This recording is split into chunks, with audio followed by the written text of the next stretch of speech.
July 7, 1968. 1:55 a.m. Wells Restaurant, 28247 7th Avenue. The air inside the diner is thick enough to choke a man, smelling of stale cigarette smoke, fried chicken grease, and imminent death. Ellsworth Bumpy Johnson sits at his favorite booth, clutching his chest, his heart hammering against his ribs like a prisoner trying to break out of Alcatraz. Across the street, 3 unmarked sedans sit idling in the humid New York night. 12 men. Sicilian shooters. They aren't there for a late-night coffee. They are there to collect a debt of blood that has been accruing interest for 40 years.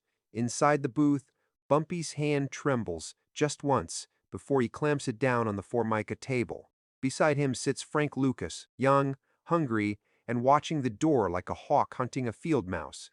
Frank thinks this is a negotiation. He thinks they are going to cut a deal to save the empire. He is wrong. This isn't a meeting. It is an execution. But the executioners made one fatal miscalculation. They assumed the old man was trapped. They assumed that at 62 years old, with a failing heart and a crumbling city, the Godfather of Harlem had run out of moves. They forgot that Bumpy Johnson didn't become the king of Harlem by playing the game. He became king by rewriting the rules while everyone else was still reading the instructions. Tonight, the king falls. But before he hits the floor, he is going to burn the whole board down. 3 weeks earlier, the temperature in Harlem was already reaching a boiling point, fueled by a summer sun that refused to set and a rage that refused to cool.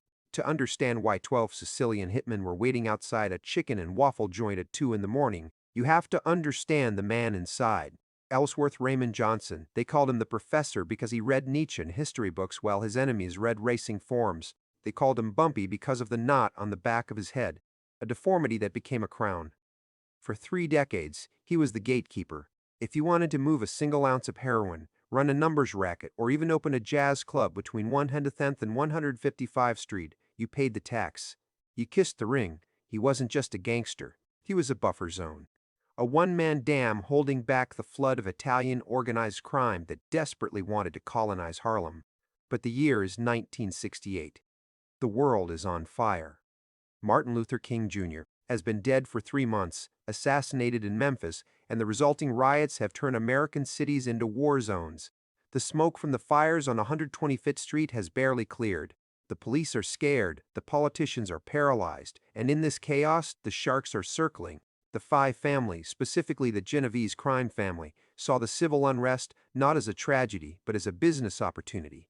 They saw Bumpy Johnson as a relic, an old lion with dull teeth. They believed that if they removed the head, the body of Harlem's underworld would collapse, allowing them to sweep in and take direct control of the distribution lines without paying the Harlem tax. The stakes were mathematical and brutal. The heroin trade in New York City was generating $50 million a year. Bumpy Johnson stood between the Italians and 100% of that profit. The equation was simple. Subtract Bumpy, multiply the profit. For weeks, the pressure had been mounting. Shipments were lost. Couriers were beaten. The message was being written on the walls of the Lenox Lounge and Small's Paradise. In invisible ink, the king is dead. Long live the syndicate. But Bumpy Johnson had survived the razor wars of the 1930s. He had survived the cold isolation of Alcatraz from 1952 to 1963. He wasn't about to let a bunch of suits from downtown take his city without a lesson in respect. The man holding the leash of the 12 shooters outside wasn't just a mobster, he was a machine. Though the orders came from the highest levels of the Genovese administration, the sword was wielded by a capo we'll call the Butcher. For this, account a man whose reputation was built on silence and cement. He was the new breed of Italian organized crime. He didn't care about the gentleman's code that Bumpy and Lucky Luciano had once shared. He didn't care about community relations or handing out turkeys on Thanksgiving. He cared about efficiency. The Butcher had made his name cleaning up loose ends in Brooklyn. He was known for a specific type of ruthlessness. He didn't just kill his enemies, he erased them. He burned the records, intimidated the witnesses, and dissolved the bodies. He was a ghost who left no footprints, only vacancies where people used to be. His motivation was purely economic. The Genovese family was tired of negotiating. They were tired of Bumpy's demands for higher percentages and his insistence that Harlem money stay in Harlem. The Butcher had promised his bosses that he could cut the overhead by removing the middleman. He wanted the entirety of the 135th Street corridor. He wanted the Apollo Theater rackets. He wanted it all. He was dangerous because he had the resources of a nation-state behind him. He had judges in his pocket, police captains on his payroll, and an unending supply of soldiers. Bumpy had an army of loyalists, yes, but they were outgunned. The butcher had introduced automatic weapons to street disputes where Bumpy's men were still carrying revolvers and switchblades. The threat came in the form of a package delivered to Bumpy's apartment in the Lenox Terrace co-ops. Inside was a dead canary and a one-way train ticket to Florida. The message was clear: fly south and retire, or stay and stop singing forever. Most men would have packed their bags. Most men would have looked at the 12 shooters and the millions of dollars against them and chosen survival. But Bumpy Johnson looked at the ticket, lit a match, and watched it burn. He sent word back to the butcher: meet me at Wells, 2 a.m. Come alone, or don't come at all. The setup was theoretically perfect. The butcher had no intention of walking into Wells alone. He had positioned his men in a triangular perimeter, 2 cars in 7th Avenue, 1 car idling on 132nd Street. They had the exits covered. They had the kitchen entrance covered. The plan was to let Bumpy finish his coffee, walk out the front door, and then cut him down in a crossfire so intense the police would find more lead than bone. It was foolproof. Bumpy was inside a glass box, and they held the hammers. Inside Wells, the atmosphere was a distinct, suffocating heavy. Visually, the diner was a study in noir contrasts. The harsh fluorescent lights hummed with a sickly yellow glow, reflecting off the checkered floor and the chrome napkin dispensers. The air was thick with the smell of old fryer oil, strong coffee, and the heavy, humid scent of a storm about to break over Manhattan. It was hot, unbearably hot. The air conditioning unit rattled in the corner, wheezing like a dying man, pushing lukewarm air around the room. There were only 3 other people in the place: a waitress named Mamie, who was wiping down the counter with a rhythmic, circular motion, her eyes darting nervously to the window every few seconds; a drunk passed out in the back booth; and the cook, invisible behind the service window, the scrape of the spatula, the only sharp sound in the room. Bumpy sat facing the door. He always faced the door. At 1:56 a.m., Frank Lucas shifted in his seat. "Bumpy," he whispered, his voice tight, "they ain't coming in to talk. I see the cars. I count 3 of them. We need to move through the kitchen." Bumpy didn't look at Frank. He picked up his coffee cup. His hand was shaking a tremor he couldn't control. He set it down. Clink. "Sit down, Frank. The kitchen is covered. The back alley is a kill box." At 1:58 a.m., the headlights of the lead sedan flickered. A signal. The butcher stepped out of the car. He was wearing a light linen suit, inappropriate for the grime of the city, but a statement of his untouchability. He didn't walk. He glided across the pavement. He pushed open the glass door of Wells' restaurant. The bell above the door jingled a cheerful, innocent sound that had no business announcing a reaper. The butcher walked to the booth. He didn't sit. He stood over Bumpy, casting a long shadow across the table. "Ellsworth," the butcher said. His voice was like grinding stones. "You look tired." Bumpy looked up. His eyes were rheumy, tired, heavy with the weight of 62 years of fighting. But deep in the center of the pupil, the old fire was still burning, a cold blue flame. "I've been tired since 1932, Bumpy rasped. "Sit down." "I prefer to stand," the butcher replied. He glanced at Frank Lucas, dismissing him as a non-entity. "You got the ticket, Ellsworth, but I don't see any suitcases." The diner went silent. The waitress stopped wiping. The spatula stopped scraping. Even the hum of the refrigerator seemed to hold its breath. "I'm not going to Florida," Bumpy said softly. He reached into his jacket pocket.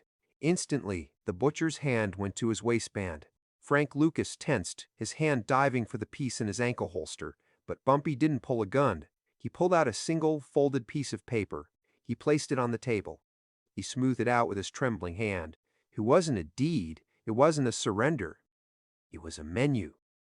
A menu from a restaurant in Bangkok. What the butcher didn't know, what the Genovese family, the FBI, and even Frank Lucas didn't fully understand in that moment, was that Bumpy Johnson had ceased playing the local game months ago. While the Italians were obsessing over the distribution rights in Harlem, trying to squeeze pennies out of 125th Street, Bumpy had been looking at a globe. He knew the supply chain from the French Connection was compromised. He knew the authorities were watching the docks in Marseille.